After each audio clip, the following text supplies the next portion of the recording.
How to redeem your Roblox gift card. Hey everyone, welcome back to our channel. I am Bimal from App Guide. In today's video, I'll show you the way on how you can redeem your Roblox account's gift card.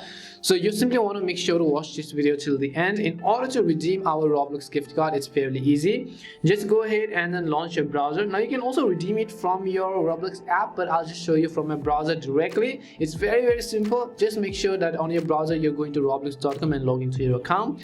Once you do so, in your URL box, what you have to type in, you just have to type in roblox.com, and after roblox.com hit slash and then type in redeem. So once you go to this official URL by Roblox themselves, roblox.com/redeem, you'll directly be taken to the redemption page of your Roblox account. So as you can see, in my case, I'm already logged into my account because you can fairly see the profile icon at the top.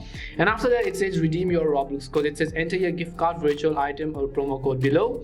So just go ahead and directly enter the code that you have, whether of a gift card or your virtual item or promo code. Don't worry. All of your gift cards, whatever type of cards you have, whether you have it sent to your email or whether it's on a physical gift card, you just have to enter them here. It says how to redeem gift cards, how to redeem virtual item codes, how to redeem promo codes, but all of those can be redeemed directly over here depending upon whatever type of code they are, and tap on the redeem button at the bottom of the screen. That's all it takes to redeem your Roblox account's gift card. We hope the video was really helpful, and if it did help you, make sure to leave a like and subscribe to our channel. If you've got any more questions, queries or doubts, make sure to also leave them down. Thank you very much for watching till the end, and see you soon in our next video.